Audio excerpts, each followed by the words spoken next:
by 5paisa.com. Download the app now. नमस्कार, स्वागत है आपका अर्थात के एक और रोचक एपिसोड में। हमारे साथ हैं अंशुमन तिवारी जी और हैं ढेर सारे सेगमेंट और ढेर सारी बातें। धन्यवाद दर्पण अर्थात के इस संस्करण में आप सभी दर्शकों का स्वागत है। तो सबसे पहले अंशुमन जी बात करते हैं पिछले एपिसोड की।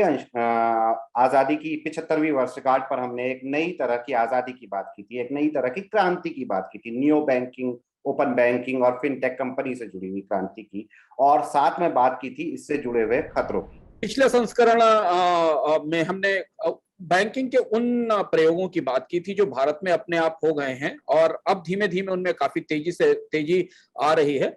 कई सारे नए नियम बन रहे हैं। दर्शकों ने उस पर कई सवाल भी पूछे हैं जिन्हें हम इस चर्चा के अंत में उसमें से कुछ सवालों को शामिल करेंगे जिससे कि आपकी शंकाओं का और प्रश्नों का समाधान हो सके। बिल्कुल अंशुमन जी, अब हम पढ़ते हैं अपने दूसरे सेगमेंट की ओर, और वो है इंडिया टुडे मैगजीन का इस बार का एडिशन जो कि इंडिपेंडेंस डे स्पेशल है। इसमें क्या क्या पढ़ने को मिलने वाला है आपकी बार हमें अगर?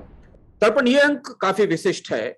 इस अंक में हमने पिछले 75 सालों में भारत के इतिहास में जो पाथ ब्रेकर्स रहे हैं, जो पथ प्रवर्तक रहे हैं, जिन्होंने नए प्रयोग किए हैं, नई चीजें बनाई हैं, उनके बारे में कुछ मशहूर हस्तियों से लिखवाया है। हम नाम नहीं बताएंगे कि उससे रोचकता में और उत्सुकता में थोड़ी कमी आएगी, लेकिन आपको ये जानकर आश्चर्य होगा कि बाल ठाकरे के बारे में किसने लिखा है, या नरेंद्र मोदी के बारे में किसने लिखा है, या महात्मा गांधी के बारे में किसने लिखा है, या उद्योग में जमशेदजी टाटा के बारे में किसने लिखा है। तो इस समय हमारे भारत में जो भी मशहूर शख्सियत या हस्तियां हैं, उन्होंने भारत को गढ़ने वाले उन लोगों के बारे में अपने संस्मरण लिखे हैं। और ये विशेष संग्रहणीय अंक है क्योंकि आजादी के अमृत महोत्सव का अंक है। इसको आप जरूर पढ़ें क्योंकि इसमें आपको बहुत सारे दिलचस्प किस्से, बहुत सारी कहानियां और उन लोगों की राय पता चलेगी जो उन पथ प्रवर्तकों की अगली पीढ़ी में, या उन पथ प्रवर्तकों ने जो रास्ते बनाए थे, चाहे वो उद्योग में हो, या वो राजनीति में हो, या वो विज्ञान में हो, या शिक्षा में हो, चिकित्सा में हो, कला में हो, फिल्म में हो, वो उनके वारिस हैं, वो उनके उत्तराधिकारी हैं। और उन उत्तराधिकारियों ने अपने उन पूर्वजों के बारे में उन लोगों के बारे में लिखा है। ये इस बार का विशेष अंक है। अंशुमन जी, पर्याप्त उत्सुकता जगा दी है आपने, और मैं इंतजार करूंगा कि कैसे मेरा एडिशन मेरे पास पहुंचे। तो जैसा कि हम सब जानते हैं कि अंशुमन जी का एक स्थायी स्तंभ छपता है इसी इंडिया टुडे में, अर्थात जिस पर हमारा ये साप्ताहिक शो बेस्ड है। और अब की संस्करण में अंशुमन जी रियल एस्टेट की दिक्कतों को एड्रेस कर रहे हैं मंदी की हवेलियां शीर्षक से। अंशुमन जी, अर्थात का आपका शीर्षक पढ़ के मुझे गालिब का एक शेर याद आता है। पहला लाइन, उग रहा है दरो दीवार से सब्जा गालिब। और अगर मैं आपके इस लेख का पहली लाइन, हम तो वीराने में हैं और घर में बाहर आई है। जी जी जी, और वो सेकंड लाइन उतनी रेलेवेंट नहीं थी इसलिए मैंने उसको छोड़ दिया, लेकिन पहली लाइन तुरंत याद आती है अब मैं आपके लेख की पहली लाइन पढ़ना चाहूंगा सर। भारतीय शहरों की दहलीज पर खड़ी हजारों भूठा इमारतों में मंदी की मशीनें लगी हैं। हर एक अदबना अनबिका मकान एक छोटी मंदी है। हाँ, ये आपने गालिब के शेर का जिक्र किया। पिछले कई सारे अर्थात के संस्करणों में और उसके बाहर भी दर्पण रियल एस्टेट के बारे में बहुत सारे सवाल हमसे पूछे जाते हैं। बहुत सारे लोग जानना चाहते हैं कि आखिर रियल एस्टेट सेक्टर में क्या हो रहा है, भारत की मंदी का रियल एस्टेट से क्या रिश्ता है। और इस बार हमने इसे समझने की कोशिश की, और ये इसमें मैं उन तथ्यों पर बात करने की कोशिश की है। और इसलिए ये पंक्तियां जो आपने पढ़ी इस स्तंभ की, वो इस तरफ इशारा करती हैं। वो अर्थपूर्ण इसलिए हैं क्योंकि दरअसल आप किसी भी शहर के आसपास जाएं, उभरते हुए शहरों के आसपास जाएं, तो आपको हजारों लाखों खाली मकान खड़े हुए दिखाई देंगे जो हॉन्टेड हैं। ऐसे मॉल्स भी हैं, मकान भी हैं। और वो क्यों? हर मकान अपने आप में भारत की एक छोटी मंदी है और हर अनबिका या अधबना मकान छोटी मंदी है, ये समझना हमारे लिए जरूरी है। तो वो अब्दुल हसनात हकी का एक शेर है कि नक्श तो सारे मुकम्मल हैं, अब उलझन ये है। नक्श तो सारे मुकम्मल हैं, अब उलझन ये है किसको आबाद करे और किसे वीरानी दे। तो ये जो पूरे नक्श बने हुए खड़े हैं, ये जो भवन बने हुए खड़े हैं, जो मकान बने हैं, अब आज कुछ मुकम्मल हैं, कुछ अधूरे हैं, लेकिन बन चुके हैं। अब उनमें कोई आबादी नहीं, और वीरानी, मंदी की वीरानी जो हमारे आसपास छाई हुई, उसमें इनकी हिस्सेदारी क्या है। हमने खर्चा पानी के एक संस्करण में दर्पण चर्चा की थी कि एनरॉक की एक रिपोर्ट आई थी कि भारत में करीब 6.19 लाख मकान, 6.29 लाख मकान, लगभग 6.30 लाख मकान ऐसे हैं जो ग्राहकों का इंतजार कर रहे हैं। ये वो 6.29 लाख मकान हैं जो दरअसल छोटी छोटी मंदियां हैं। हर मकान अपने आप में छोटी मंदी है जो भारत की अर्थव्यवस्था के पैर में बंधी है, वो अर्थव्यवस्था जो कोविड की गर्त से निकलने की कोशिश कर रही है।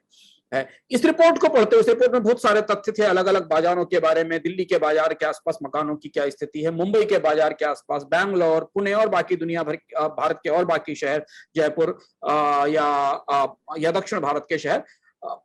इसे पढ़ते हुए जब मैं इस रिपोर्ट को पढ़ रहा था और उसके बाद जब हमने इस आज के इस की चर्चा के लिए इस विषय को चुना और इस पर काम करना शुरू किया, तो मुझे एडवर्ड डीमर याद आ गए। एडवर्ड डीमर एक प्रसिद्ध अर्थशास्त्री थे और वो हमेशा इस बात की शिकायत करते रहे, हमेशा शिकायत करते थे दुनिया के अर्थशास्त्रियों से कि जब भी हम मैक्रो इकोनॉमी पर चर्चा करते हैं, जब हम अर्थव्यवस्था की समग्र सिद्धांतों की बात करते हैं, जब हम अर्थव्यवस्था को प्रभावित करने वाले महत्वपूर्ण कारकों की बात करते हैं, तो हम रियल एस्टेट को कभी गंभीरता से नहीं लेते। उनका कहना था कि मैक्रो इकोनॉमी की चर्चाओं में अचल संपत्ति को, रियल एस्टेट को, मकानों को कभी शामिल नहीं किया जाता, जबकि बीती 11 मंदियों में से 8 मंदियां प्रॉपर्टी बाजार से निकली थी। थोड़ा गूगल करेंगे अगर तो हमें पता चल जाएगा कि पिछली 11 मंदियों में से 8 मंदियां क्यों प्रॉपर्टी मार्केट से निकली। सबसे ताजी मंदी जो हमने अभी 2008-9 में देखी, जिसमें हमने आइसलैंड का, इटली का, स्पेन के और अमेरिका का की सब प्राइम क्राइसिस, जो पूरी तरह प्रॉपर्टी मार्केट से निकली क्राइसिस थी। तो पिछली 11 मंदियों में से 8 मंदियां प्रॉपर्टी मार्केट से निकली। लेकिन फिर भी जब हम अर्थव्यवस्था को मंदी से उबारने की चर्चाएं सुनते हैं, जब सरकारें इन पर काम करना शुरू करती हैं, जब अर्थशास्त्री इन पर चर्चा करना शुरू करते हैं, तो वो ये भूल जाते हैं कि क्या कहीं ऐसा तो नहीं है कि मंदी लाने वाली टरबाइन, मंदी लाने वाली मशीनें किसी फैक्ट्री में नहीं बल्कि इन इमारतों में लगी हुई हैं, इन जमीनों में लगी हुई हैं, इन अधबनी इमारतों में लगी हुई हैं। और इसलिए जिनको ये लगता है दर्पण की बाजार खुल गए हैं, वैक्सीनेशन हो रहा है, धीमे धीमे अर्थव्यवस्था में बढ़ोतरी आने लगी है, लोग बाजार में निकलने लगे हैं, उनको लगता है कि सरकार बड़ी बड़ी घोषणाएं करेगी, सरकारी स्कीमों की बारात निकलेगी और उस बारात से खुश होके कि मंदी चली जाएगी और भारतीय अर्थव्यवस्था में ग्रोथ आ जाएगी। उन्हें ये जो भुतही इमारतें हमारे शहरों के आसपास बाहर खड़ी हुई हैं, इनका अर्थशास्त्र समझना चाहिए। उन्हें यह समझना चाहिए कि इन इमारतों को मंदी के कारखाने क्यों माना जा रहा है। इन इमारतों में जो मंदी के कारखाने शुरू हुए थे वो कोविड का वायरस आने से पहले शुरू हो चुके थे। कोविड का वायरस तो बाद में आया, मंदी के कारखाने इन इमारतों में पहले बन चुके थे। बहुत सारे जो नए आंकड़े हमारे पास इस समय उपलब्ध हैं, जिनके आधार पर हम ये मंदी की हवेलियों के भीतर आपको यात्रा कराएंगे। जैसे कि आप जब कोई प्रॉपर्टी लेने जाते हैं ना, तो प्रॉपर्टी डीलर या ब्रोकर आपको सैंपल फ्लैट से होते और अधबनी इमारतों से बीच में से दिखाता है। हमारी कोशिश रहेगी कि हम आंकड़ों की रोशनी, आंकड़ों की टॉर्च आपके हाथ में पकड़ा के इन इमारतों के भीतर आपको ले जाएं, तो आप जान सकें कि यहाँ कहाँ मंदी छिपी हुई है, किस कोने में भारत की मंदी की जड़ छिपी हुई है, कहाँ वो मशीन लगी हुई है जो भारतीय अर्थव्यवस्था की आर्थिक विकास दर को लंबे समय तक मंदी में रखने की क्षमता रखती है। भारत का रियल एस्टेट, मैं एक बात और बोल दूं फिर आपके सवाल पे आता हूं, भारत का जो रियल एस्टेट कारोबार है वो लगभग डूब चुका है, लगभग लड़खड़ा कर बैठ चुका है। एनरॉक की रिपोर्ट बताती है भारत में वैसे भी मकान खरीदने वालों की संख्या बहुत ज्यादा नहीं है, उसमें भी 6-7 लाख मकान अधबने खड़े हैं, बने हुए हैं।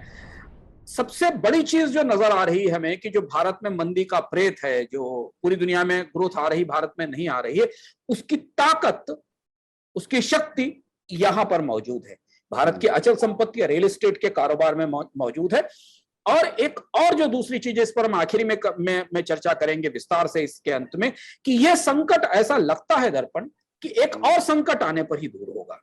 मतलब ये कांटा कांटे से ही निकलेगा।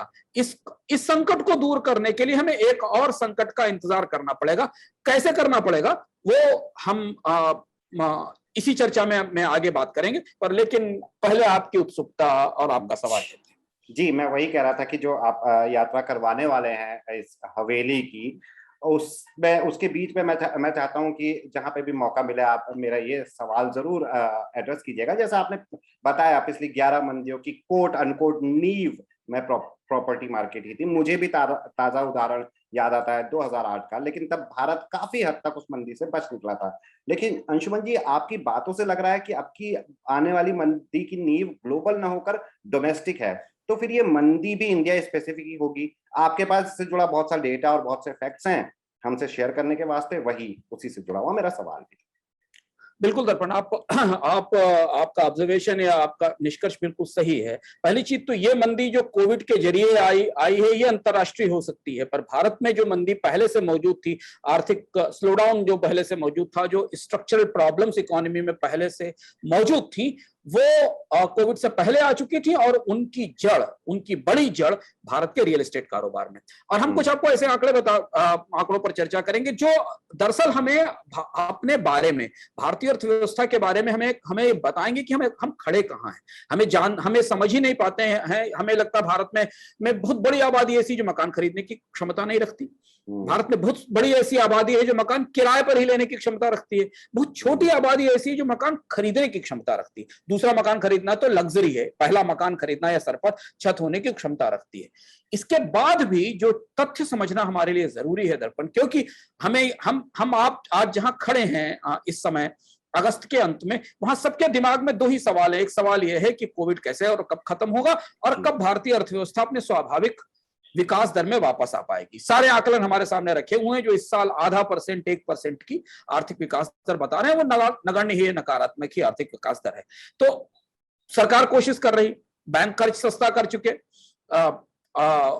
अगर आप शेयर बाजार की तरफ से देखें तो ऐसा लगता सब कुछ गुलजार है, पर फिर भी चीजें कहां फंस रही हैं, और वो कहां फंसी हैं ये समझने के लिए हमें इन मकानों के भीतर चलना होगा। तो हम आपको इन हवेलियों में लेके चलते हैं, इन अपार्टमेंट्स में लेके चलते हैं, ये जो शॉपिंग मॉल्स बने हुए खड़े हैं इनके भीतर लेकर चलते हैं। हम आपको आपके शहर के आसपास जब भी आप कभी निकलते होंगे तो आपका ध्यान इनकी तरफ जाता जरूर होगा, पर इनके पीछे है क्या ये समझना जरूरी है।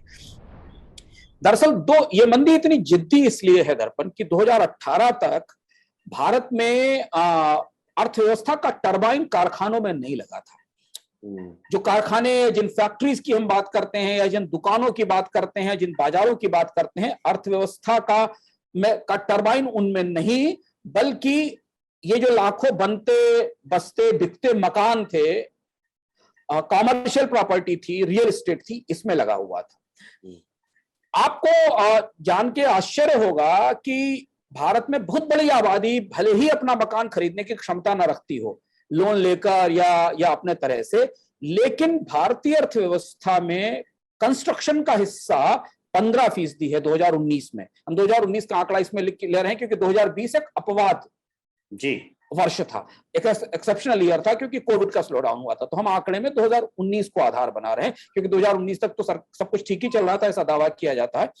2019 में भारतीय अर्थव्यवस्था में कंस्ट्रक्शन का हिस्सा 15% था, जो दुनिया में इंडोनेशिया के बाद सबसे ज्यादा है।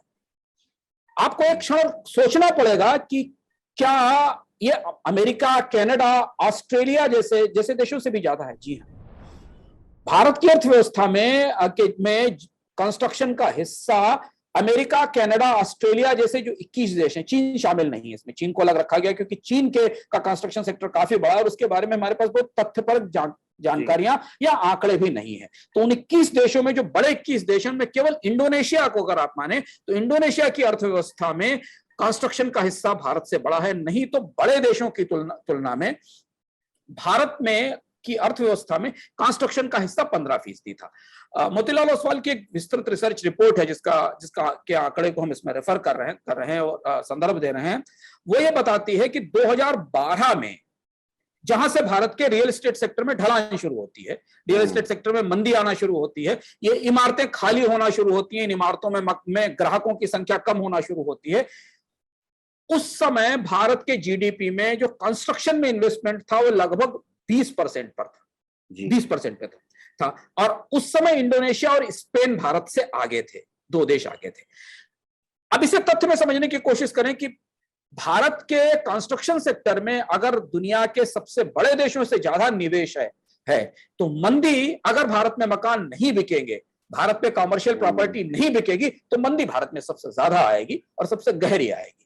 यह तथ्य महत्वपूर्ण है और इसलिए भारत की मंदी हमें जिद्दी और लंबी लगती है, क्योंकि कंस्ट्रक्शन सेक्टर ने जाने अनजाने रियल एस्टेट ने जाने अनजाने, इसके पीछे बहुत सारी और भी चीजें जिन पर हम आगे संकेतों में चर्चा करेंगे कि इसलिए बैंकों ने इतना ज्यादा फाइनेंस किया। भारत में हाउसिंग लोन को सबसे बड़ा लोन पोर्टफोलियो मान लिया गया। मकान खरीदने की क्षमता भारत में मुश्किल से 7 या 8 करोड़ लोगों की है, 10 करोड़ लोगों की है, क्योंकि भारत की बहुत सारी आबादी तो ऐसी है जिसकी मंथली इनकम 20,000 रुपए 25,000 रुपए से ज्यादा नहीं है, तो उसके पास तो मकान खरीदने की क्षमता नहीं है। लेकिन इस एक छोटे से बाजार के पीछे कितना संसाधन लगा था, कितने लोन लगे थे, कितना सपोर्टिंग इंडस्ट्री खड़ी हुई थी, सीमेंट, टाइल्स, और कितना बड़ा इकोसिस्टम भारत के कंस्ट्रक्शन मार्केट के साथ लगा था। उसने मिलाकर भारतीय अर्थव्यवस्था में कंस्ट्रक्शन को दुनिया के किसी भी बड़े देश की तुलना में ज्यादा हिस्सा दे दिया। ये पॉइंट पकड़कर चलते हैं, क्योंकि इससे हमें समझ में आएगा कि मंदी क्यों गहरी और जिद्दी हो सकती है, और उसकी टर्बाइन या उसकी जो जड़ है वो इन मकानों में कैसे है। इस समय जबकि 2012 के बाद मकानों की बिक्री गिरी, भारत में इनकम गिरी, मकान सेल्स में प्रॉब्लम आई, और फिर रेरा आया और बहुत सारे डिसरप्शंस आए रियल एस्टेट के बाजार में। लेकिन दर्पण अभी भी इस स्थिति में भी भारत में मकान निर्माण में निवेश जीडीपी का 7.5% है, और वो भी दुनिया में सबसे ऊंचा है। हम 15% की बात कर रहे थे 2019 की, और 2012 में तो 20% के आसपास थी। घटते जबकि मकान नहीं बिक रहे हैं, मकानों की सेल्स नहीं है। एनरॉक की रिपोर्ट बता रही है कि 6-6.5 लाख मकान बगैर बिके पड़े। उसके बाद भी कंस्ट्रक्शन सेक्टर का हिस्सा जीडीपी में अभी भी, कंस्ट्रक्शन में निवेश, भारत में जो टोटल निवेश है वो अभी भी 7.8% है। इसे देखने के लिए एक दूसरा सपोर्टिंग आंकड़ा हम देख सकते हैं। आप बैंकों की लोन बुक उठाकर देख लीजिए कि उन्होंने हाउसिंग सेक्टर को कितने लोन दिए हैं, उन्होंने रियल एस्टेट को कितने लोन दिए हैं। क्यों आरबीआई, क्यों मूडीज, क्यों स्टैंडर्ड एंड पुअर लगातार कहते हैं कि भारत में अगली क्राइसिस हाउसिंग सेक्टर को या कंस्ट्रक्शन सेक्टर को जो कर्ज दिए गए वहां से आने वाली है। 2000 के दशक के दौरान जब सबसे अच्छा दौर था मकानों का, कंस्ट्रक्शन का, भारत में बिक्री का, उस समय कुल जो निवेश हो रहा था, इंडस्ट्रियल इन्वेस्टमेंट हो रहा था। हम यहाँ इंडस्ट्रियल इन्वेस्टमेंट की बात कर रहे हैं, पहले हम जीडीपी के तुलना में निवेश की बात कर रहे थे। जो टोटल निवेश हो रहा था उसमें कंस्ट्रक्शन का हिस्सा लगभग 60% था, जो टोटल प्राइवेट इन्वेस्टमेंट इकोनॉमी में आ रहा था। अब ध्यान से देखिए कि हमारी विसंगति कहां थी।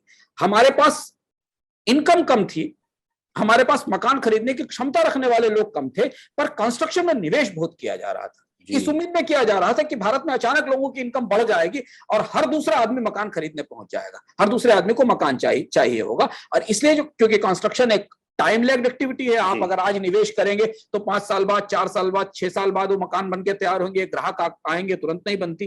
तो जो निवेश था, मोतीलाल ओसवाल की रिपोर्ट बताती है कि टोटल निवेश में कंस्ट्रक्शन का हिस्सा 60% था, और जैसे ही वो घटा और 52 और 53% पर आया, तो भारत में टोटल प्राइवेट इन्वेस्टमेंट में कंस्ट्रक्शन का हिस्सा घटकर 52 और 53% आ गया, और वहीं से मंदी की नींव रख दी गई। मंदी की शुरुआत वहीं से हुई, और इस गिरावट ने, जो कि भारत की सबसे इंपॉर्टेंट एक्टिविटी थी डिमांड की दृष्टि से, एम्प्लॉयमेंट पर हम आगे आएंगे, रोजगार की दृष्टि से और अर्थव्यवस्था को दौड़ाने की दृष्टि से, वहां से जब निवेश में गिरावट आई तो गहरी और लंबी मंदी इसमें बैठ गई। कुछ और आंकड़े लेते हैं, उसके बाद हम दूसरे हिस्से पर चलते हैं। बीते एक दशक में भारत में घर बनाने में, मकान, हाउसिंग प्रॉपर्टी बनाने में निवेश 13% से घटकर 7.8% रह गया। 2012 में ये 13% था और अब 7.8% रह गया। जबकि जो गैर आवासीय निर्माण था, नॉन हाउसिंग कंस्ट्रक्शन था, जिसमें कमर्शियल प्रॉपर्टीज हैं और बाकी सारी प्रॉपर्टीज हैं, उनमें निवेश में गिरावट 7.6% पे से 6.9% पर आ गई। ये जो गिरावट थी, तो प्रोसेस ये हुआ कि पहले हाउसिंग सेक्टर डूबा, पहले हाउसिंग की सेल्स टूटी और उसके बाद कमर्शियल प्रॉपर्टी की सेल्स में गिरावट आई। कोविड जब आया दर्पण, उससे पहले तक भारतीय अर्थव्यवस्था को ताकत देने वाली जो टरबाइन थी, रियल एस्टेट की या मकानों की या हाउसिंग की या कमर्शियल प्रॉपर्टी की, जिसका मुख्य रूप से बाजार देश के 40-50 प्रमुख शहरों में केंद्रित था। बड़े शहरों में मतलब मेट्रो टाउन्स और जो मिनी मेट्रो और बाकी शहरों में केंद्रित था, उन शहरों में ये टरबाइन बंद हो चुकी थी। कोविड आने से पहले सीमेंट और स्टील की डिमांड टूट चुकी थी और यहां तक ये हुआ था कि भवन निर्माण का काम थमने से राज्य सरकारों के जो स्टाम्प ड्यूटी कलेक्शन है वो भी गिर चुके थे। ये 2019 से पहले की बात है। 2019-20 में इनकी विकास दर 19% से घटकर 7% रह गई थी। यानी जब कोविड ने हमें हिट किया तो हमारी भारतीय अर्थव्यवस्था का जो सबसे इंपॉर्टेंट पिलर था, जो सबसे महत्वपूर्ण एक्टिविटी थी, वो पूरी तरह टूट चुकी थी। और इसलिए आपको याद होगा कि कोविड आने से पहले सरकार ने 2 बार पैकेज दिया रियल एस्टेट सेक्टर को।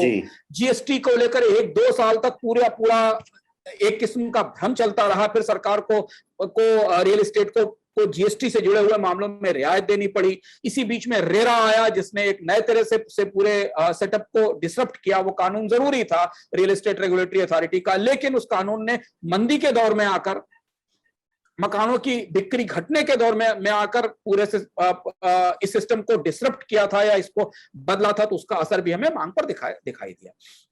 अब यहां से हम दूसरे लेवल पर चलते हैं। जो लोग मकान नहीं ले सकते हैं वो मकान ना बनने से क्यों परेशान होते हैं?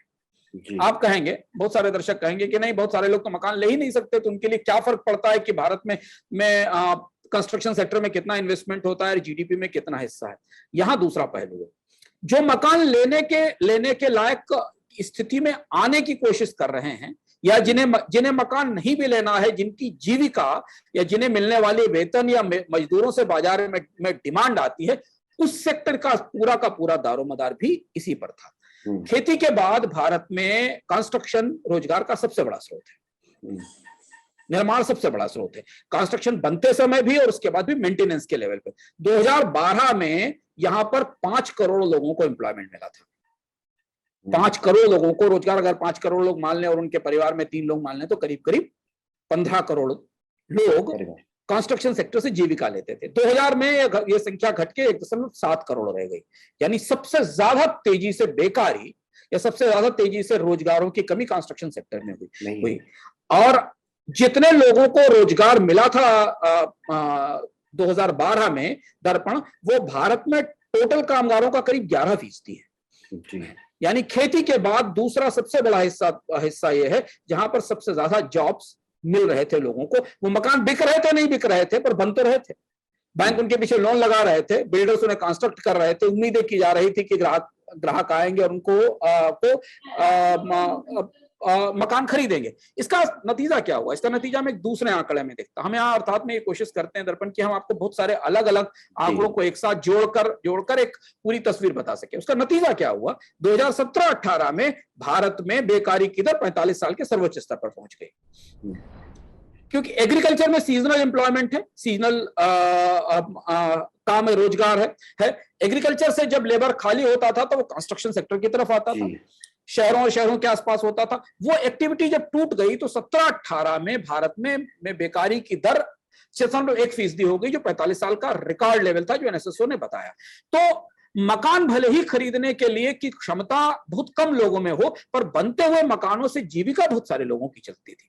और वो जीविका भारत में रोजगारों के बाजार को स्थिर रखती थी। और डिमांड, जो थोड़ी बहुत भी डिमांड है कंज्यूमर प्रोडक्ट्स की, चाहे वो ग्रोसरी की डिमांड हो, या वो दवाओं की डिमांड हो, या वो मोबाइल की डिमांड हो, उस डिमांड को सपोर्ट करती थी। तो अब आप सोचिए कि ये मंदी की टरबाइन क्यों है ये टरबाइन क्यों है इन इमारतों? तो इन इमारतों में जब आप घुसें तो आपको आप ध्यान से देखें तो आपको कहीं बैंकों के डूबते कर्ज दिखाई देंगे, कहीं आपको मुकदमों में फंसे, अदालतों के चक्कर लगाते, तमाम तरीके से डिफॉल्ट होते बिल्डर दिखाई देंगे, कहीं आपको डिफॉल्ट होते बैंक दिखाई देंगे, कहीं आपको भारत की हाउसिंग फाइनेंस कंपनियों का स्मारक बना मिलेगा, एनबीएफसी और हाउसिंग फाइनेंस कंपनियों का मेमोरियल बना मिलेगा, इन्हीं बिल्डिंग्स में दिख जाएगा। एक दौर था जब भारत में हाउसिंग फाइनेंस कंपनियां और एनबीएफसी इतने बड़े पैमाने पर मकानों के लिए फाइनेंस करती थी, वो पूरा का पूरा ये मकान उनका मेमोरियल बने हुए।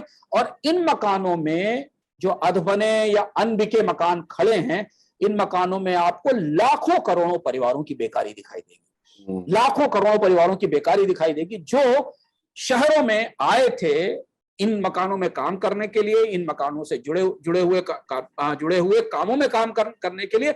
और वो क्रमशः ये माइग्रेशन जो हमने देखा वो तो कोविड का माइग्रेशन था, लेकिन इससे पहले भी कंस्ट्रक्शन सेक्टर में जो क्रैश हुआ है, जो स्लो डाउन हुआ वो उसके कारण वो बेकार होकर गांव चले गए। और इसलिए हमने पिछले 3-4 साल में दरअसल एग्रीकल्चर के ऊपर या रूरल इकोनॉमी में लेबर्स का इनफ्लो या रूरल इकोनॉमी पे या ग्रामीण अर्थव्यवस्था पे रोजगारों के लिए, काम के लिए निर्भरता बढ़ती हुई देखी है, जो एक अच्छी अर्थव्यवस्था का सबूत बिल्कुल नहीं है।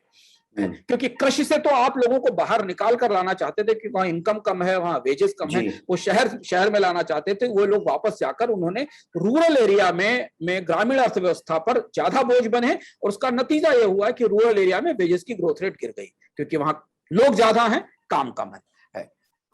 और बात यहाँ खत्म नहीं होती। आपका अगला सवाल जो है वो उस दुविधा की तरफ इशारा कर रहा है जो इससे बिल्कुल अलग है। मैं थोड़ा सा सिहर गया हूँ आपकी इस यात्रा से, क्योंकि डेटा के साथ अंशुमन जी विशेषता ये होती है कि उसका कोई काउंटर आर्गुमेंट नहीं होता। तो मैं सोच रहा था जो एक एक आप डेटा बता रहे थे और एक एक चीज मुझे मतलब निजी तौर पर भी डरा रही थी। मैं आपको याद होगा कि एक बार मैंने आपसे पूछा था कि रियल एस्टेट की मंदी की बात तो सब कर रहे हैं, पर अगर मुझ जैसा आम आदमी प्रॉपर्टी खरीदने निकलता है तो पाता है कि इसके रेट चस के तस बने हुए हैं। उल्टा कई निजी अनुभव तो अंशुमन जी मुझे ऐसे हुए जहाँ कीमतें कम होने की बजाय बढ़ी हैं, बेशक थोड़ी बहुत ही सही। तो अपना मतलब अगला सेगमेंट के साथ साथ मेरा इस सवाल को भी आप प्लीज एड्रेस कीजिएगा कि ऐसा क्यों हो रहा है। मैं आपकी दुविधा, और यही वो महादुविधा है, यही वो महादुविधा है भारत के रियल एस्टेट सेक्टर की। आप बिल्कुल सही बात करें। अर्थात का सामान्य सिद्धांत ये है, अर्थशास्त्र में के बहुत सामान्य सिद्धांत है कि जिस चीज की मांग ही नहीं है, जिसकी डिमांड ही नहीं है, जिसको खरीदने वाले ही लोग नहीं। 6.29 लाख फ्लैट्स अधबने अनबिके खड़े और कीमतें नहीं घट रही है। हर व्यक्ति को आश्चर्य होता है, जैसे आप जब जाते हैं तो आपको लगता है कि फ्लैट्स की कीमतें कम नहीं हुई है, भले ही वो न बिक रहे हों, भले उनमें कर्ज फंसे हुए हों, भले ही भारत में दर्जनों बिल्डर्स डिफॉल्ट हो गए हों। और ये मैं पूरा अपना और ये मैं पूरा अपना निजी अनुभव बता रहा हूँ, प्योर निजी अनुभव। आपसे अन्यथा भी मैं कई बार इस बारे में बात करता हूँ। मैं आपका नहीं, बहुत सारे लोगों का निजी अनुभव, और बहुत सारे लोग ये प्रश्न हमसे बराबर पूछते हैं कि आखिर अगर मकान बिक नहीं रहे तो फिर मकान सस्ते क्यों नहीं हो रहे। अगर आप दुनिया को छोड़ दें, भारतीय अर्थव्यवस्था की जो मौजूदा परिस्थिति है दर्पण, उसकी रोशनी में अगर आप जीडीपी आपके सामने एक लेगो टॉय हो, एक बच्चे का खिलौना हो, और उसको आप खोल सकें अलग अलग हिस्सों में, जैसे कि टॉयज खोले जाते हैं कि उसका व्हील अलग करें और बाकी करें, और उसे खोलकर एक मेज पर फैला दें टॉय की तरह, तो आपको उसमें सबसे बड़ा पार्ट, जो सबसे बड़ा पहिया दिखाई देगा, इन्वेस्टमेंट के लिहाज से वो कंस्ट्रक्शन सेक्टर दिखाई देगा, रोजगार के लिहाज से एग्रीकल्चर के बाद दूसरा सबसे बड़ा पहिया वो दिखाई देगा। और इसकी रोशनी में अगर वो एक खिलौना और उसको आप खोल कर रख सकें अपने सामने, उसकी रोशनी में जब आप उसे देखें और इस समय की मंदी देखें, जहां पर हम एक पूरा साल तो रिसेशन में बिता चुके हैं, अगले साल भी, इस साल भी ग्रोथ की कोई गारंटी नहीं है, ग्रोथ आधा फीसदी 1% के आसपास रहने वाली है। और उसके बाद जिन आंकड़ों का जिक्र हमने पहले किया, इन्हें ध्यान से पढ़ें। अरे भारतीय अर्थव्यवस्था में कंस्ट्रक्शन का इतना बड़ा रोल है, भारतीय अर्थव्यवस्था में कंस्ट्रक्शन सेक्टर में इतना बड़ा निवेश है, तब तो फिर लोग गलत नहीं कहते। बैंकों का इतना पैसा क्यों डूब रहा है, इसके पीछे की वजह क्या है? तो वास्तव में जब आप बैंकों का कर्ज हाउसिंग सेक्टर को जो दिया गया है, बैंकों का कर्ज जो लोगों ने मकान खरीदने के लिए लिया है, बैंकों का कर्ज जो बिल्डर्स को दिया गया है, बैंकों का कर्ज जो बिल्डर्स को सप्लाई के लिए किसी सीमेंट कंपनी ने, किसी टाइल कंपनी ने, किसी बिजली कंपनी ने लिया है, इसे एक पलड़े में रखें। दूसरे पलड़े में उस बेकारी को रखें जो बेकारी इन मकानों के ना बिकने से निकल कर आई है, और तीसरे पलड़े में भारत की अर्थव्यवस्था की पूरी ग्रोथ को देखने की कोशिश करें, तो आप जो सिहर रहे ना, वो आंकड़े देखकर वैसी सिहरन सबको होगी। क्योंकि हम कैसी अर्थव्यवस्था है जहां बहुत कम लोगों के पास मकान खरीदने की क्षमता, और हमारी अर्थव्यवस्था का टर्बाइन इन्हीं में मौजूद है। एडवर्ड लीमर एक बात कहते थे, एडवर्ड लीमर का मैंने जिक्र पहले भी किया था। एडवर्ड लीमर एक बात कहते थे, एडवर्ड लीमर ने दुनिया में मैक्रो इकोनॉमिस्ट को बताने की कोशिश की कि आप रियल एस्टेट को भी एक इंपॉर्टेंट फैक्टर के तौर पर देखिए। ऐसा नहीं है कि मकान आप किनारे कर देंगे और रियल एस्टेट की बिक्री या ग्रोथ को या वहां मंदी बनी रहेगी और इकोनॉमी में ग्रोथ या रिकवरी आ जाएगी, ऐसा बिल्कुल नहीं हो सकता। लीमर ने इस बात को ऐतिहासिक तौर पर सिद्ध किया था। वो ये कहते थे, और उन्होंने एक दिलचस्प बात कही, ये बहुत कीमती बात है, मुझे लगता है जो रियल एस्टेट को करीब से देख रहे हैं या समझ रहे हैं, जो इस कार्यक्रम को देख रहे होंगे, वो ये समझ पाएंगे। लीमर ने पहली बार हमें ये बताया कि रियल एस्टेट सेक्टर का भी अपना एक बिजनेस साइकिल होता है। आमतौर पर हमारे पास हमारी जो सामान्य धारणा है वो ये है कि मकानों की बिक्री तो कभी खत्म हो ही नहीं सकती, क्योंकि दुनिया में तो लोगों के पास मकान है ही नहीं। होमलेस तो सब जगह है, अमेरिका में भी होमलेस है, भारत में तो बहुत सारे लोग होमलेस हैं, तो इसके बिजनेस साइकिल में तो कभी गिरावट आ ही नहीं सकती। ये तो वैसी चीज है जैसे कि दवा है, जैसे कि कपड़े हैं। मैं भी उसमें एक धारणा जोड़ दूंगा, हमारे घर में भी कहते थे हर के घर में सुना है कि प्रॉपर्टी खरीद लो, इसके दाम तो कभी कम होंगे ही नहीं, मकान खरीद लो। तो बस ये जोड़ना था। यही बात, इसीलिए हम हमारे इन्वेस्टमेंट की हैबिट्स में, हमारे निवेश की आदतों में ये सब है कि साहब जमीन खरीद लीजिए, मकान खरीद लीजिए, उसकी तो कीमत बढ़ी जाएगी। मतलब जब आदमी खरीदने जाता है तो भले उसमें वो रहने ना जाए, लेकिन एक अपना हाइपोथेटिकल मार्केट वो क्रिएट कर लेता है कि अगर आज हमने 2020 में या 2019 में ये मकान खरीदा है तो 10 साल 12 साल बाद हम इस मकान की कीमत में 50% 60% का इजाफा होगा।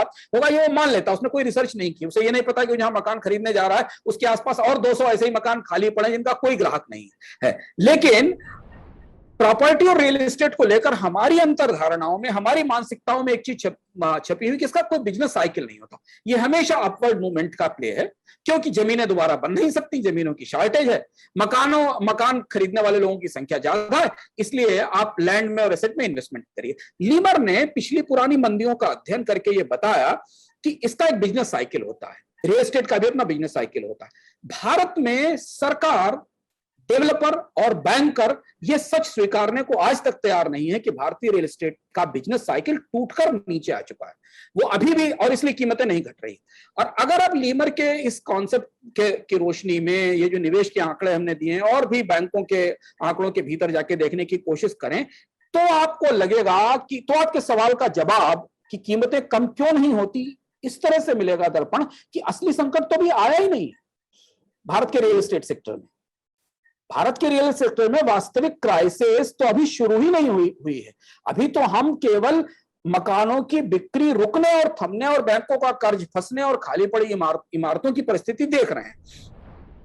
भारत एक अनोखा देश है पूरी दुनिया में, और इसलिए संकट क्यों नहीं आया है बात मैं इसलिए कह रहा हूं कि भारत दुनिया का अनोखा देश है जहां पर हाउसिंग की डिमांड घटने के बाद कीमतें बढ़ी, कम नहीं हुई।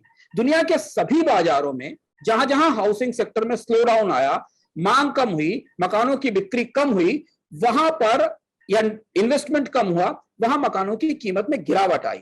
2014 के बाद से भारत में, मोतीलाल ओसवाल की रिपोर्ट फिर से मैं कोट कर रहा हूं, भारत के हाउसिंग सेक्टर में दर्पण 2014 के बाद से कीमतों में लगभग 3% की बढ़ोतरी हुई। अब अनोखी बात है ना, जो आपको महसूस होता है कि मकान बिक नहीं रहे हैं, इतने खाली मकान खड़े हो, फिर भी 3% कीमतों की बढ़ोतरी क्यों हो रही। इसके बाद भी कीमतें बढ़ी। भारत में होम लोन की रेट 2014 से लगातार गिर रही है। हमने तो अभी फिलहाल पिछले 3 सालों में भारत में होम लोन की रेट में सबसे तेज गिरावट देखी। जी बिल्कुल। भारत में एक कानून आया रेरा, जो अच्छा कानून था, जिसने आपको एक गारंटी दी कि बिल्डर आपको लूट ना सके, आपको साफ सुथरे ट्रांसपेरेंट प्रोजेक्ट में निवेश मिले। उसने डिमांड में कोई बढ़ोतरी नहीं की, बल्कि उल्टा पड़ा। सुधार अच्छा था पर गलत मौके पर आया, उसने मार्केट को और ज्यादा तोड़ दिया। और केंद्र सरकार ने पिछले 3 साल में 3-4 साल में कई सारे पैकेज दिए। इन सब के बाद भी सस्ता होम लोन, रेरा की से आई हुई ट्रांसपेरेंसी, सेंट्रल गवर्नमेंट से मिले हुए पैकेजेस और बहुत सारी इंटरेस्ट सबवेंशन स्कीमें, बहुत सारी सब्सिडी स्कीमें, बहुत सारा अफोर्डेबल हाउसिंग पे हमने कितनी बातें सुनी, अफोर्डेबल हाउसिंग के लिए सरकार की तरफ से स्कीमों की बरसात। इसके बाद भी 6.29 लाख मकान, जो इनराक की रिपोर्ट अगस्त में आई है, वो इसलिए बिके खड़े हैं क्योंकि मकानों अनबिके और अधबने खड़े हैं क्योंकि मकानों की कीमतें नहीं गिरी हैं। इन सब के बाद भी लोन सस्ता हो रहा है, लेकिन इसके बाद भी मकानों की कीमतें नहीं गिरी हैं। अब आपके मन में सवाल आ रहा होगा कि फिर दिक्कत क्या है अगर कीमतें गिर जाए। मान लीजिए अभी आप जिस 2 BHK 3 BHK फ्लैट को देखने जा रहे हैं, उसकी कीमत में अगर 15% 16% की कमी हो जाए, 20% की कमी हो जाए, आपको बाजार से एक सस्ता होम लोन मिल रहा है जो 3-4 साल से, तो शायद आप हिम्मत दिखा सकते हो, आप थोड़ा बहुत बचत लगा के कर सकते हो।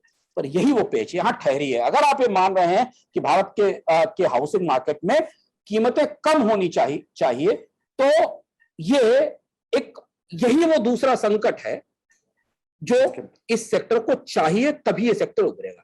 वही कांटे से कांटे वाली बात जो कांटे से कांटा नहीं, ये कांटा अब कांटे से ही निकलेगा। ये कांटा इसलिए कांटे से निकलेगा कि मकानों की कीमत गिरेगी, मकानों की कीमत गिरेगी तो उसके साथ बैंक भी गिरेंगे, क्योंकि बैंकों ने जिस प्राइस पर प्रॉपर्टी में लोन दिए हैं, जिस प्राइस पर आपने लोन दिया है, जिस प्राइस पर बिल्डर ने लोन लिया है, वो प्राइस मार्केट में सस्टेन नहीं कर सकता। वो प्राइस जब तय किया गया था उस समय भारत की अर्थव्यवस्था की विकास दर 8-9% थी, लोगों के इनकम लेवल बढ़ रहे थे। आज की परिस्थिति में जो फ्लैट या जो मकान आपके सामने बने खड़े हुए हैं वो इस कीमत पर अफोर्डेबल नहीं है। उन्हें नीचे लाने के लिए, उनकी कीमतें नीचे लाने के लिए बैंकों को और बिल्डरों को और सरकार को भी बड़े पैमाने पर अपना निवेश गंवाना होगा। और इसलिए 5 लाख करोड़ रुपए का निवेश, एनरॉक की रिपोर्ट बताती 5 लाख करोड़ रुपए का निवेश इन अधबनी, अनबिकी 6.5-6.25 लाख इमारतों में फंसा हुआ है। अब ये वो कांटा है जो हमें इसकी चुभन में देखनी होगी। इसमें डिफॉल्ट होंगे, इसमें बैंक डिफॉल्ट होंगे, एनबीएफसी तो पहले ही फंस के डिफॉल्ट हो चुकी हैं, हाउसिंग फाइनेंस कंपनियां तो पहले ही फंस के डिफॉल्ट हो रही हैं, बिल्डर डिफॉल्ट हो रहे हैं। अपने बहुत सारे बिल्डर्स के डिफॉल्ट की स्थिति देखी। बहुत सारे बिल्डर इस कोशिश में है कि उन्हें किसी तरह से बेल आउट मिल जाए। हमने 2 स्टोरीज भी की हैं सर, हाँ, नाम नहीं लेंगे अभी, लेकिन 2 स्टोरीज की हैं बिल्डर्स के डिफॉल्ट। तो ये प्रक्रिया तब भारत का हाउसिंग बाजार वापस लौटेगा जब ये कीमतें टूटेंगी। पर हमें जिस पेच में ले जाकर फंसा दिया गया नीतियों से या पॉलिसी से उसके कारण ये बगैर घायल किए हुए ये बाजार रिवाइव नहीं होगा। घायल कौन होगा? घायल वो बहुत सारे आम लोग भी होंगे जिन्होंने मकान खरीद लिए और उसमें वो रहने नहीं गए। आज उनकी उन मकानों की मार्केट वैल्यू घट गई है। उन्होंने जिस प्राइस के ऊपर लोन लिया था उस लोन की वो जो प्रॉपर्टी का प्राइस था, जो प्राइस उन्होंने कोट किया था उसकी भी कीमत घट गई है। अब ये क्यों हुआ इसके आगे हम अपने इस उसके अंत में है, पर ये बात समझना जरूरी कि ऐसा क्यों हुआ। हमेशा आप इसका उत्तर दें और मेरा भी एक सवाल सम्मिलित कर दें। अंतिम सवाल है और इसके लिए मैं वापस लीमर की बात पर आता हूँ जिनका जिक्र आपने शुरू में किया था। और सवाल यही है, क्या अब भी हम अचल संपत्ति के असर को सीरियसली नहीं ले रहे हैं और इस पूरे डिस्कशन का भविष्य क्या है और क्या मंदी का पेट आकर रहेगा? मेरा अंतिम सवाल है, आप हाँ, मैं इसको शामिल करता हूँ। ये ऐसा क्यों हुआ? ऐसा इसलिए हुआ क्योंकि भारत में बहुत सारे बाजारों को अनरेगुलेटेड, अनप्लान्ड और सिर्फ एस्पिरेशंस के आधार पर क्रिएट किया गया। हाउसिंग का मार्केट जब भारत में क्रिएट किया गया तब भारत की सरकार, विशेषज्ञ, बैंकर, इन्होंने देखा नहीं कि क्या भारत में आगे मंदी आई तो ये मकान बिकेंगे कि नहीं बिकेंगे, भारत में मकान खरीदने की क्षमता रखने वाली आबादी कितनी। आप 1 साल के भीतर भारत में मिडिल क्लास घट गया है। जो मिडिल क्लास था वो लोअर मिडिल क्लास में और गरीबी में चला गया है। तो जब भी हमने एक फ्रेंजी देखी भारत में, एक दीवानापन देखा कंस्ट्रक्शन को लेकर, वो दौर याद करिए 5-7 साल वाला। शहरों का कोई चौराहा ऐसा नहीं होता था जिस पर आपको एक हाउसिंग प्रोजेक्ट दिखता हुआ नहीं दिखाई देता था। मुझे एक वक्त याद है, अट्टा मार्केट एक जगह है, वहां पे कहते थे अगर 500 रुपए का नोट की गड्डी रखो उतने में आपको प्रॉपर्टी मिलेगी। ये स्थितियां थी 2008-9-10। तो हमने वो फ्रिंजी देखी कि जब कहीं भी निकलते तो हमको सिर्फ एक ही एडवर्टाइजमेंट दिखाई देता, ऐसा लगता है सब पूरा देश केवल मकान खरीदने के लिए निकलने वाला है। अखबार मोटे हो गए थे सर, अखबार और वो प्रोजेक्ट फिनांस्ड थे। उन प्रोजेक्ट्स में बैंक्स का पैसा लगा था, उन प्रोजेक्ट्स में लोन लगे हुए थे। उन प्रोजेक्ट्स में बहुत सारे लोग मकान खरीद भी लिए थे कि उनको लग रहा था कि आगे चलकर हमको इसकी बहुत अच्छी प्राइस मिल जाएगी। तो जो इकोनॉमिक का फंडामेंटल था वो फंडामेंटल इस मार्केट पर अप्लाई नहीं हुआ। यहां गलती किसकी है? यहां गलती रेगुलेटर्स की है। यहां सबसे बड़ी गलती बैंकर्स की है। भारत के बैंकर से उम्मीद की जाती है कि वो किसी भी कारोबार या बिजनेस के फ्यूचर को एसेस करेंगे, वो उसके रिस्क प्रोफाइल को एसेस करेंगे। वो आंख बंद करके एक ही इलाके में, जिस इलाके में सड़कें नहीं है, जिस इलाके में नगर पालिका वहां की उतना इन्वेस्टमेंट नहीं कर रही, जिससे 10 गुना ज्यादा इन्वेस्टमेंट वहां कंस्ट्रक्शन सेक्टर कर चुका है, जहां पर बेसिक एम्यूनिटीज नहीं है, जहां पर सुविधाएं नहीं है, उस एरिया में डेवलपमेंट फाइनेंस कैसे आना चाहिए। तो हमने ये पूरा का पूरा भारत का जो प्रॉपर्टी मार्केट का जो पूरा मैकेनिज्म था, जो पूरा मॉडल था, वो बहुत बुरी तरह उलझा दिया। हमने इस उम्मीद में कि देश में हर तीसरे आदमी को मकान चाहिए, मकान खड़े कर दिए। वो मकान बैंकों के कर्ज से खड़े हो गए। बैंकों में जो पैसा था वो डिपॉजिटर्स का था, वो पैसा टैक्स पेयर्स का था जो सरकार ने उसमें डाला था। मंदी आती ही बिजनेस, जब पूरी इकोनॉमी में स्लो डाउन आया तो वहां भी स्लो डाउन आया, तो हम वहां जाकर इसमें स्टक हो गए। और अब ये दर्द सहे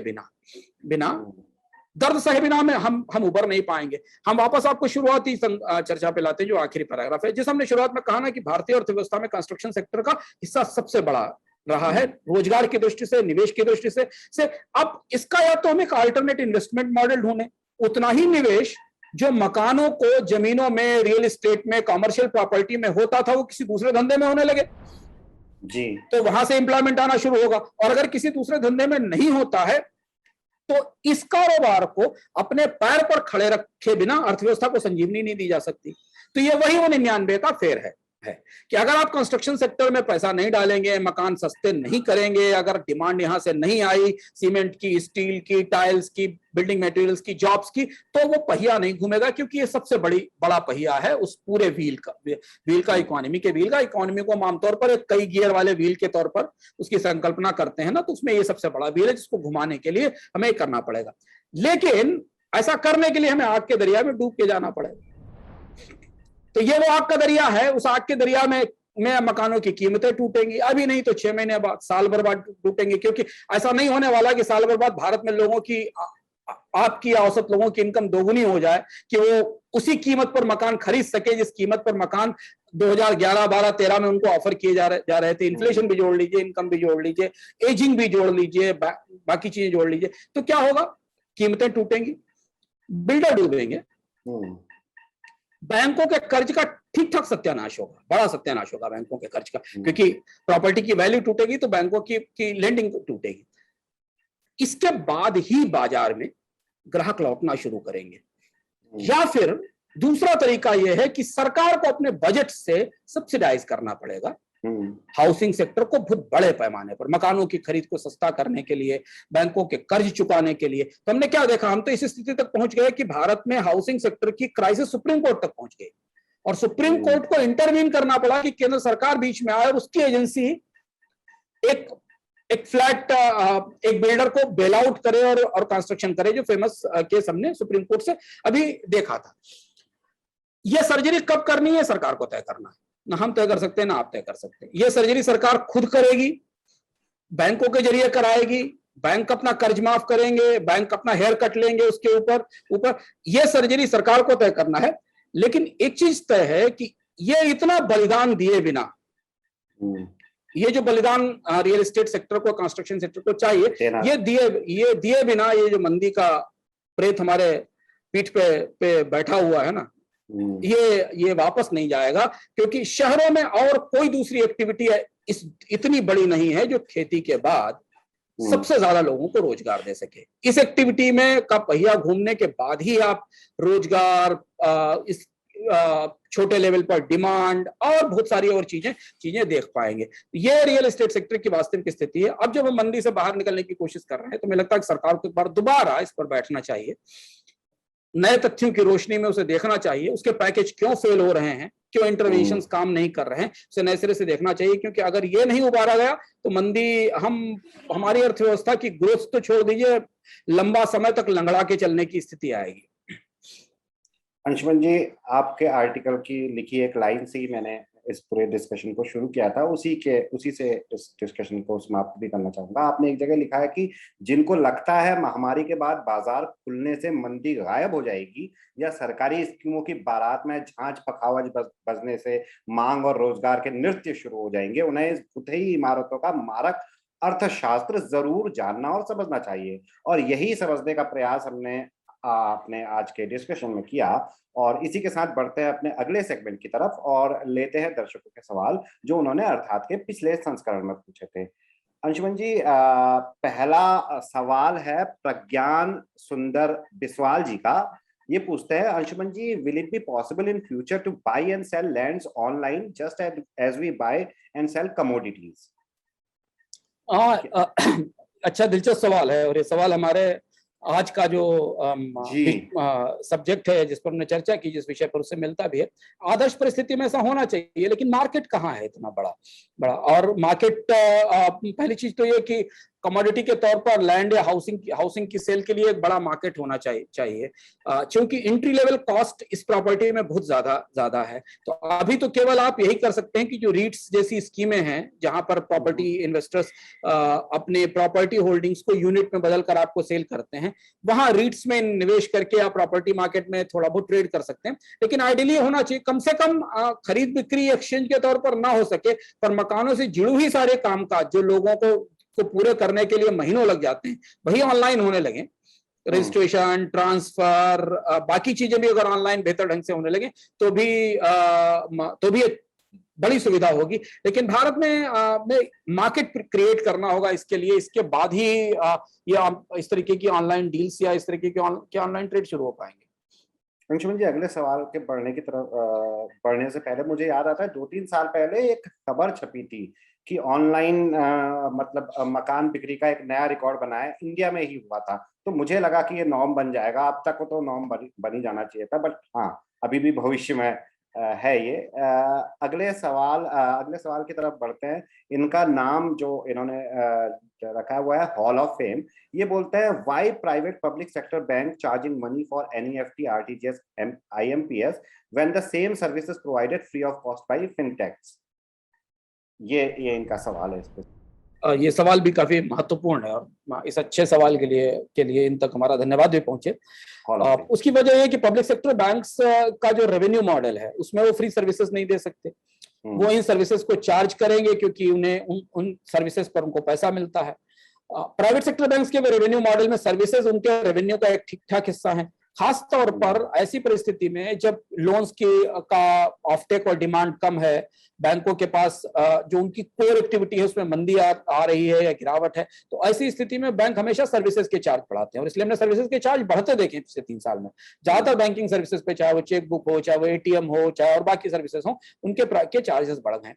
फिनटेक कंपनियां चूंकि कैश बर्न कर रही हैं, फिनटेक कंपनियों के पास किसी भी स्टार्टअप की तरह पैसा है, जैसे कि कोई ई-कॉमर्स स्टार्टअप है जो आपको डिस्काउंट ऑफर करता है, या कोई फूड स्टार्टअप है जो आपको सस्ता खाना दे रहा है, तो फिनटेक कंपनियों के पास स्टार्टअप का पैसा है, इसलिए वो इन सर्विसेज को फ्री प्रोवाइड कर रही हैं। और ये सर्विसेज फ्री प्रोवाइड होने से बैंकों को जिस पर हमने पिछली बार चर्चा भी की थी कि जो एस्टेब्लिश्ड बैंक है उनके सर्विसेज का पूरा मार्केट इन कंपनियों की तरफ मूव कर रहा है बड़े पैमाने पर। लेकिन यही बाजार के विकास की या बाजार में नए तरीके की सर्विसेज के विकास का तौर तरीका है, जिसके जरिए हम सामने ये देख रहे हैं। बैंक अगर इनको मुफ्त करेंगे तो बैंकों के रेवेन्यू पे असर जाएगा, और बैंकों का बिजनेस मॉडल इतना बॉक्स्ड है, इतना रिजिड है और इतना नियमों से बंधा हुआ है कि वो शायद इतनी फ्रीडम या इतनी आजादी नहीं ले सकते।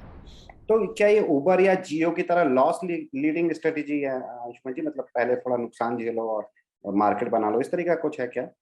शुरुआत में तो फिनटेक को लॉस है ही। अभी हमने भारत में किसी बड़ी फिनटेक कंपनी को बहुत ज्यादा मुनाफा कमाते नहीं देखा है। लेकिन हाँ, जब स्केल आना शुरू हो जाएगा, मान लीजिए ऑनलाइन लोन दिए जाने शुरू हो जाए, जिसकी तैयारी चल रही है, ऑनलाइन बीमा की सेल होना शुरू हो गई, तो उसके कमीशन के तौर पर या उसमें हिस्से के तौर पर उनको आएगा। जैसे पेटीएम को देख लीजिए, पेटीएम एक फाइनेंशियल इंटरमीडिएटरी कंपनी है, लेकिन वो फाइनेंशियल इंटरमीडिएटरी कंपनी जिनके लिए बिजनेस लेकर आती, उनसे तो कुछ पैसा लेती है, पर आपसे कोई पैसा नहीं लेती। पेटीएम की सर्विस आप फ्री इस्तेमाल करते हैं, पेटीएम पैसा उनसे लेती है जिनको आप ऑर्डर देते हैं या जिनके लिए आप पेमेंट करते हैं, चाहे आप मोबाइल का बिल पेमेंट करते हो या आप UPI से पैसा ट्रांसफर करते हो। तो ये वो स्ट्रेटजी है जिस स्ट्रेटजी से में पूरा स्टार्टअप खड़ा होता है। अब हमने भारत में कई सारे स्टार्टअप्स के मॉडल्स को सक्सेसफुल होते देखा है और कई को फेल होते देखा है। तो फिनटेक अब शुरू हो रहा है। फिनटेक कितने लंबे समय तक सर्वाइव करेगा, इसकी प्रॉफिटेबिलिटी किस लेवल तक होगी, इसके बारे में अभी कोई कुछ भी कह पाना मुश्किल है। लेकिन हाँ, 15,000 करोड़ का फिनटेक मार्केट इंडिया में खड़ा हो चुका है। भारत में सबसे ज्यादा आने वाले यूनिकॉर्न इसी कारोबार में आ रहे हैं, ये बात सही है। और बाकी इसके बारे में और ज्यादा जानकारी लेनी हो तो पिछले एपिसोड को जरूर जाके देखें, उसमें विस्तार पूर्वक बताया। अच्छा अंशुमन जी, जैसा अर्थात की रस्म है और अच्छी रस्म है कि मैं आपसे पूछूं कि इस हफ्ते आपने क्या पढ़ा और क्या देखा, साथ ही हमारे लिए और दर्शकों के लिए आपके सजेशंस। हाँ, मैं स्टॉक मार्केट में मैं काफी उठापटक है और चर्चा कई सारी चीजें हैं। तो एक किताब मैंने, इनफैक्ट इस किताब को मैं पहले पढ़ चुका था, पर मैंने दोबारा किताब पढ़ी है। एक प्रोफेसर हैं किंग्स कॉलेज के, जॉन के, उनकी किताब है अदर पीपुल्स मनी, कि ये जो पूरा फाइनेंशियल मार्केट है वो दूसरों के पैसे पर कैसे रन करता है और इसकी इंट्रिकेसीज कैसी क्या हैं। ये किताब मैं इससे पहले पढ़ चुका था, तो इस किताब को दोबारा मुझे इधर नए सिरे से देखकर बाजार के अभी के फिनोमेना को समझने के लिए मैंने उसको दोबारा पढ़ना शुरू किया। ये किताब इस हफ्ते की मेरी रीडिंग लिस्ट में रही है। तो दर्शकों को भी बता देते हैं कि अब हम आ गए हैं इस एपिसोड के समापन पर, और चलते चलते दर्शकों को 2 आवश्यक जानकारियां शेयर कर देते हैं। जल्द ही क्रिप्टो करेंसी को लेकर हमारा एक नया सीरीज चालू हो रही है। सीरीज का नाम है एक नया पैसा। 10 एपिसोड की इस सीरीज में क्रिप्टो से जुड़ी सारी बातें हमारी आपकी वाली आसान भाषा में समझेंगे। साथ ही कल से यानी मंडे से सौरभ द्विवेदी की यात्रा शुरू होगी, यानी शुरू होगा क्या हाल है यूपी प्रोजेक्ट। तो बने रहिए लल्लन टॉप के साथ। अभी आप सभी के लिए टोकरी भर दुआओं के साथ हम विदा लेते हैं। अगले हफ्ते फिर मिलेंगे। शुक्रिया अंशुमन जी।